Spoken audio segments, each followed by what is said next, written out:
உலக தமிழர் மாநாடு வியட்நாம் தலைநகரில் வருகிற பிப்ரவரி மாதம் 21, 22ஆம் தேதியில் நடைபெற உள்ளது. இந்த நிலையில் உலக அளவில் உலக தமிழர் மாநாடு வியட்நாம் நடத்துவதற்கான காரணம் என அதனுடைய பன்னாட்டு தமிழ் நடுவத்தினுடைய தலைவர் மருத்துவர் திரு தணிகாசலம் ஐயா நம்முடன் இணைந்திருக்கிறார். அவர் சில கேள்விகளை முன்வைப்போம். ஐயா வணக்கம். முதல்ல உலக தமிழ் மாநாடு கம்போடியாவில் நடத்துனீங்க. இப்போ வியட்நாமில் நடத்துறதுனா காரணம் என்ன? இது எல்லாருக்கும் இருக்கக்கூடிய ஒரு செய்தி. உலக தமிழர்களுடைய மாநாட்டை வியட்நாமில் நடத்த வேண்டிய அவசியம் என்ன அப்படிங்கிறது. குறிப்பாக 2ஆம் நூற்றாண்டில் கிட்டத்தட்ட 6000 ஆண்டுகளாகவே தமிழர்கள் உலகளாவிய அளவில் வணிகம் செய்திருக்கிறார்கள். அதாவது பட்டு வணிக பாதை அப்படிங்கிறது நம்முடைய மாமல்லபுரத்தில் ஆரம்பித்து நாகப்பட்டினம், தொண்டி, அதை தாண்டி அந்த பக்கம் பாத்தீங்கன்னா சீனா, இந்த பக்கம் ஐரோப்பிய நாடுகள் வரைக்கும் இந்த வணிக பாதை இருந்திருக்குது. இந்த வணிக பாதையினை மையத்தில் இருக்கக்கூடிய ஒரு முக்கிய நாடாக தமிழ்நாடு இருந்திருக்கிறது என்பதும் வரலாற்று உண்மை. அப்ப இந்த நிலையில 2ஆம் நூற்றாண்டுல இப்ப கிழக்காசிய நாடுகளை பொறுத்த வரைக்கும் சோழ மன்னர்கள் தென்கிழக்காசியாவை ஆண்டார்கள் அப்படிங்கிறதுக்கான ஆதாரங்கள், அதற்கான கூற்றுகள் நிறைய நம்ம கேள்விப்பட்டிருப்போம். அதே மாதிரி பல்லவர்கள் போயிருக்கிறாங்க, அவங்களும் அங்க ஆட்சி அமைத்திருக்கிறார்கள், கோயில் கட்டியிருக்கிறார்கள், அதையும் நம்ம படித்திருப்போம். ஆனால் பாண்டியர்களுடைய வரலாறு ஒரு மறைக்கப்பட்ட வரலாறாக, இல்லைன்னா வெளிப்படுத்தப்படாத ஒரு வரலாறாக இன்றைய அளவிற்கு கூட இருந்திருக்கிறது. பாண்டியர்களுடைய வரலாறை பொறுத்த வரைக்கும் மிக முக்கிய வரலாறாக, அதாவது சோழர்களுடைய வரலாற்றுக்கு முந்தைய வரலாறாக பாண்டியர்களுடைய வரலாறாக இருக்கிறது. அதோடு இல்லாம பாண்டியர்கள் தமிழோடும் பாண்டியர்களுக்கோடும் தொடர்பு என்பது மிக அந்யோன்யமான தொடர்பு. அந்த வகையில 2ஆம் நூற்றாண்டிலே திருமாறன் என்ற பாண்டிய மன்னன் வியட்நாமில் இருக்கக்கூடிய சாம்பா பேரரசு என்ற பேரரசை நிறுவியிருக்கிறார். அந்த சாம்பா பேரரசுக்கும் பின்னாலே கிட்டத்தட்ட பாத்தீங்கன்னா ருத்ரவர்மன், செழியன், வர்மன், பொன்சீமான், மந்திரவன், பத்திரவர்மன், சாம்பவர்மன், விக்ராந்தவர்மன், சிம்மவர்மன், இந்திரவர்மன், பரமேஸ்வரர் ஆகிய மன்னர்கள், அதற்கு பிறகான மன்னர்கள் நிறைய ஆட்சியில் இருந்திருக்கிறாங்க. இன்னும் சிறப்பு என்னன்னு பாத்தீங்கன்னா, தமிழ்ல இருந்து தெலுங்கு என்ற மொழி உண்டானது, கன்னடம் என்ற ஒரு மொழி உண்டானது, மலையாளம் என்ற ஒரு மொழி உண்டானது, துளு என்ற ஒரு மொழி உண்டானது. இந்த தகவல் நமக்கு தெரியும். ஆனால் தமிழிலிருந்து சாம் என்ற ஒரு மொழி வியட்நாமில உண்டாகி இருக்கிறது. அதுவும் குறிப்பாக 4ஆம் நூற்றாண்டுக்கு பிறகு உருவாகி இருக்கிறது. அதற்கு பிறகு கோயில்லாம் கட்டியிருக்காங்க. இங்க தமிழ்நாட்டில புத்த மதம் சிறப்போன்று இருந்த போது அங்கேயும் புத்தருக்கு கோயில் கட்டி இருக்கிறார்கள். அதே மாதிரி இங்க சிவாலயங்கள் எழுப்பப்பட்ட போது அங்க வியட்நாமிலும் சிவாலயங்கள் எழுப்பப்பட்டிருக்கிறது. மீசையுள்ள சிவன், மீசையுள்ள முருகன், இப்படியான நிறைய கோயில்கள் அங்கே அமைக்கப்பட்டிருக்கிறது. அந்த கோயில்கள் அமெரிக்க போர்ல சிதைவடைந்திருந்தாலும் அதை பாதுகாத்து இப்போதும் கூட சாம்பா மியூசியம் என்ற பெயரால வியட்நாமில அந்த மியூசியம் இருக்கிறது. அதனால அந்த வியட்நாமுடைய டனாங் நகரத்திற்கும் கடற்கரை நகரம், அந்த கடற்கரை நகரத்திற்கும் தமிழர்களுக்குமான தொடர்பு என்பது 6000 ஆண்டுகால தொடர்பு என்பதை நினைவூட்டும் விதமாக தான் இப்போது அந்த மாநாட்டை டனாங் நகரத்தில் அமைத்திருக்கிறோம்.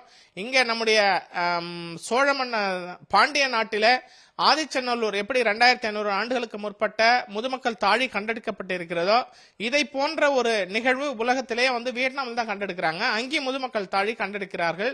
இந்த முதுமக்கள் தாழியில என்னென்னலாம் இருந்ததோ அதுதான் அங்க வியட்நாமில் இருக்கிறதும் ஆகுது. ஆக மொழி வழியாக என்றாலும் சரி, இன வழியாக என்றாலும் சரி, கலாச்சார பண்பாட்டு வழியாக வியட்நாமியர்களோடு நம்முடைய தமிழர்களுடைய உறவு என்பது கிட்டத்தட்ட 6000 ஆண்டுகால உறவு இருக்கு. சார், அப்போ இன்னொரு கேள்வி என்னன்னா, உலக தமிழர் மாநாடு நடத்திக்கிட்டு இருக்கீங்க, இது 2வது முறையா. அதே சமயத்தில் உலக வணிகர் மாநாடுங்கன்னு ஒன்று இது எதற்காக பண்ணி, அந்த வணிகர் மாநாட்டில் என்ன பயன், அதை பற்றி சொல்லுங்க. இப்போ வணிக மாநாடு அப்படிங்கிறத பொறுத்த வரைக்கும் 1000 ஆண்டுகளுக்கு முன்பு உலகத்தின் எந்த நாட்டில் ஒரு வணிக ஒப்பந்தம் இல்ல ஒரு நாட்டிற்கும் இன்னொரு நாட்டிற்குமான ஒப்பந்தம் ஏற்பட்டாலும் அந்த ஒப்பந்தம் தமிழில் தான் ஏற்பட்டிருக்கிறது. ஏன்னா 1000 வருஷத்துக்கு முன்னாடி மொழி ஒரு செழிப்பான ஒரு மொழியாக தமிழ் இருந்த காரணத்தினால் உலகம் முழுக்க இருக்கக்கூடிய ஒப்பந்தங்கள் தமிழில் எழுதப்பட்டிருக்கிறது என்ற வரலாற்று சுவடு இருக்கிறது. ஆனால் இன்றைக்கு தமிழுக்கு ஒரு இழுக்கு இருக்கிறது. தமிழை படிக்கணும், தமிழ் படிப்பவருடைய எண்ணிக்கை குறைவு என்பதற்கெல்லாம் முக்கிய காரணம் இப்ப சீனம் தொழிலே முன்னணியில் இருப்பதனால் உலக மக்கள் சீனத்தை படிப்பதற்கு ஆர்வம் காட்டுகிறார்கள். ஜப்பான் தொழிலிலே முன்னணியில் இருப்பதனால் உலக மக்கள் ஜப்பானிய மொழியை கற்றுக்கொள்வதற்கு ஆர்வம் காட்டுகிறார்கள். பிரெஞ்சு, ஜெர்மனி போன்ற நாடுகள் வணிகத்தில் சிறப்பாக இருப்பதனால் பிரெஞ்சு மொழியையும் ஜெர்மானிய மொழியும் உலக மக்கள் கற்றுக்கொள்ள ஆர்வம் இருக்கிறார்கள். அதை போலவே தமிழர்கள் வணிகத்தில் சிறப்போங்கி இருந்தால் உலக மக்கள், தமிழர்கள் அல்லாதவர்களும் கூட தமிழர்களோடு வணிகம் செய்வதற்கு தமிழ் நமக்கு முக்கிய கருவியாக இருக்கிறது. எனவே தமிழை படிக்க வேண்டும் என்ற எண்ணம் அவர்களுக்கும் வரும், நமக்கு வரும். அதனால தமிழ் வாழ வேண்டும் என்று சொன்னால் தமிழர்கள் வாழ வேண்டும். இன்னும் கேட்டால் தமிழர்கள் காலம் காலமாக நம்ம பார்த்தோம்னா 6000 ஆண்டுகளாக தமிழர்கள் வணிக குடியாக இருந்திருக்கிறார்கள்.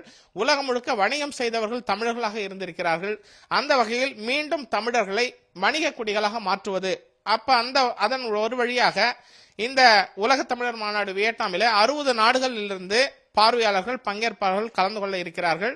இன்னும் கேட்டீங்கன்னா இந்த 60 நாடுகளிலிருந்து பங்கேற்கக்கூடிய 1000 பார்வையாளர்கள், 1000 மாநாட்டுக்கு வந்திருக்கக்கூடிய 60 நாட்டவர்களும் ஒற்றை ஒரு விடுதியில 5 ஸ்டார் ஹோட்டல், ஒரே ஒரு ஹோட்டல்ல நம்ம தங்குறோம். அவ்வளவு பெரிய ஹோட்டல்ல தங்குறோம்.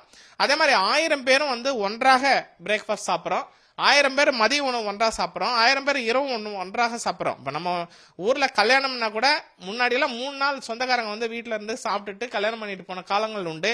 ஆனால் இன்னைக்கு சில மணி நேரங்கள்ல உறவினர்கள் வரிசையில நின்று மணமக்களை பார்த்துட்டு வாழ்த்திட்டு சாப்பாட்டு கூடத்துல அவங்க உறவினர்கள் இருக்க மாட்டாங்க, அவங்களே எடுத்து சாப்பிட்டுட்டு போகக்கூடிய ஒரு சூழல் இருக்கக்கூடிய இந்த காலத்துல உலகளாவிய தமிழர்கள் ஒரு குடையின் கீழே அந்த ஒரு ஹோட்டல்ல அங்க தங்கி 5 நாட்கள் எல்லாரும் ஒரே நேரத்துல ஒன்றாக அமர்ந்து காலை உணவு, மதிய உணவு, இரவு பேசுவது, காலையில் பேசுவது, நாள் முழுக்க பேசுகின்ற அந்த நிகழ்வின் காரணமாக இந்த 60 நாட்டு வணிகர்களுக்கு இடையில ஒரு ஆழமான ஒரு இணைப்பு பாலம், ஆழமான ஒரு உறவு ஏற்படும்.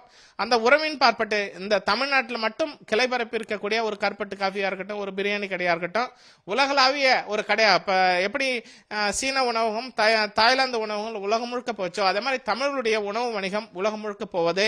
அதே மாதிரி உலகளாவிய அளவில தமிழர்கள் அங்கே சீனாவில தொழில் செய்யக்கூடிய தமிழர்கள், அதன் மூலமாக சீன தொடர்புகளை நம்ம பயன்படுத்திக் கொண்டு சீனாவிலிருந்து பொருட்களை இறக்குமதி செய்வது மற்றும் ஏற்றுமதி செய்வது, இந்த வேலைகளையும் நம்ம செய்யலாம்.